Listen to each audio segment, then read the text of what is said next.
Welcome to the St. Thomas Project, Devotions for Doubters, brought to you by the Alyosha Society. We are still pursuing truth and beauty and goodness through great literature, and indeed, most of what we do here focuses on works of literature. This being a very different series, I invite you to check out a detailed explanation of what exactly I'm doing in this St. Thomas Project series in the very first video that we did. It's called Devotions for Doubters #1 Preface. I explained it all there, but in a nutshell, what I'm doing is I'm addressing those of you out there who struggle with doubt, who doubting your faith in particular. Once again, I'm going to keep wearing green during this whole series. It's the color in the church calendar that points to hope. It also points to growth, and it's my hope and my prayer that God will give you both, that he will grant you hope through these struggles, that he will grow your faith no matter where you happen to be right now. So let's do it. Let's go over to Slide Land. If you've been keeping up with me, then you probably know the drill for Slide Land. It's always frustrating because it takes me just a second to get there. All right, here we go. This is indeed the St. Thomas Project, Devotions for Doubters. Now, the way this works, if this just so happens to be the first of the videos in this series you're watching, is I give you a passage of scripture. There it is. Then you pause me, read the scripture, and then come back. So here we go. Let's give it a shot. This is St. Thomas Project #7, the title, Better Check the Legs Under Your Table. Ooh, intriguing. Scripture passages, 1 Corinthians 15, 12 to 28. It's kind of a longer passage, so I want you to especially focus in on verses 14 to 19. So go ahead and pause me.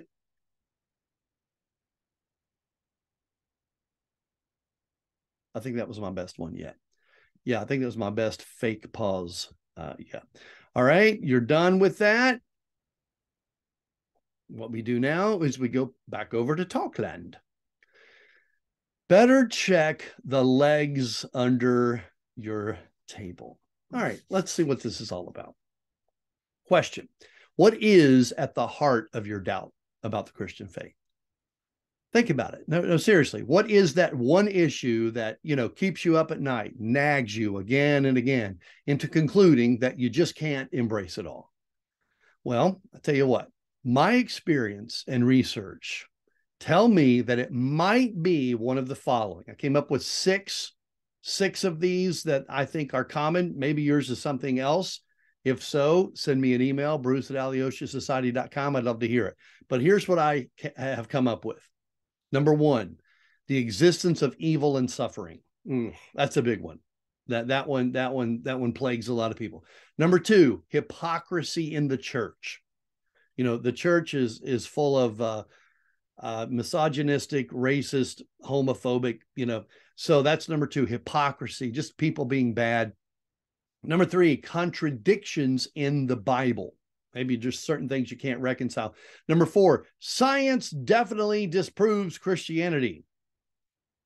People wrestle with that one. Number five, unanswered prayer. There's something that you've really hoped for and prayed for, and it never happened. And then we have the last one, seemingly insurmountable intellectual or theological issues that you just can't get out of your head, like eternal punishment, for example, and you just can't reconcile how these things could exist. The deity of Jesus Christ, maybe creation in 6 days. All right, so some of those big issues that you just, I may have missed one or two, but I believe these are the big ones. These 6 issues or some variation of them do cause many people to doubt their faith. To be sure, friends, listen, these are serious and valid questions. The church shouldn't scoff or run away from any of these questions. Pastors should keep them in the forefront of their teaching and their preaching, knowing that their sheep are susceptible to leaving the flock due to these reasonable conundrums. Okay, there's nothing wrong with asking, how can there be a good God who apparently does not stop evil and suffering? How can a body of believers made up of so many vile hypocrites be legit? Okay, aren't there myriad contradictions in the Bible? And if so, then how can I possibly embrace the core message of the Bible? I call these issues legs under the table. Legs under the table. Let me explain. The table is the Christian faith. The legs under it are what is holding it up.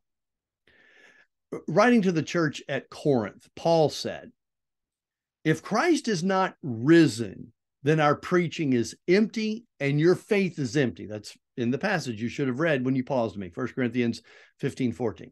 So according to Paul, there's one single solitary leg holding up the table of the Christian faith, and that is the resurrection of Jesus Christ.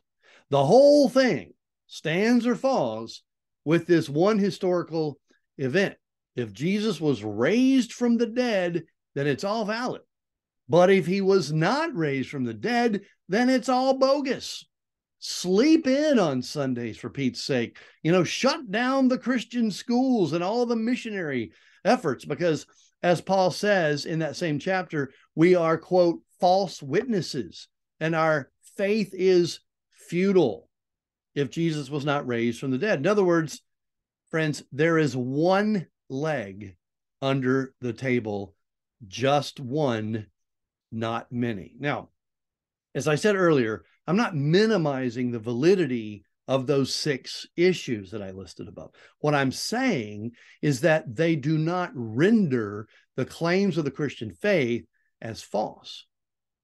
But, Bruce, you may ask, how can I maintain confidence in the Christian faith if I can't solve the problem of evil? What about all the apparent contradictions in the Bible? Don't you realize that if God existed, he would answer my prayers?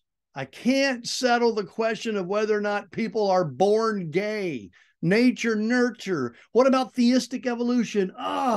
So many reasons to doubt the faith. My advice, keep on keeping on. Keep working through these tough issues, these tough questions, because they're good questions and they're indeed difficult ones. You don't need to pretend like they don't exist. Read good books on them. Seek counsel from godly and intelligent believers on those issues. Much has been written, much has been said about all of them. Before we do the takeaways, I want to leave you with an image in your mind. I usually don't go back to slide land. It's going to be a slightly different devotional. Bear with me. I simply want an image to stick out in your mind. Which is true? The image on the left or the image on the right? Are you struggling with believing? Your table again is your faith, your Christian faith. Have you put legs under that table to bolster it, to hold it up, that simply aren't there, that shouldn't be there? Your table should look like the one on the right. And then you continue to wrestle with all of those legs that are on that, under that table on the left. What Paul says in 1 Corinthians 15:14 is true. And you've got to go back to it time and time again. So let's wrap it up then with our takeaways. Because I know, I've heard from many of you, this is a tough one. Applications, takeaways. Look, when it comes to the validity of the faith as a whole, these other legs, these tough questions, are more like smoke screens. They appear to bring the whole house down, but they don't. None of them is a valid leg under the table. They are legs that you and I put under the table. Continue to wrestle with them. That's important. But in one sense, they don't matter. Set them aside. Seek out substantive answers to them, but don't throw out the baby with the bathwater. Don't throw it all out because you can't currently answer a particular question to your satisfaction. Focus on the empty tomb. Friends, listen. Christianity is a one-leg table.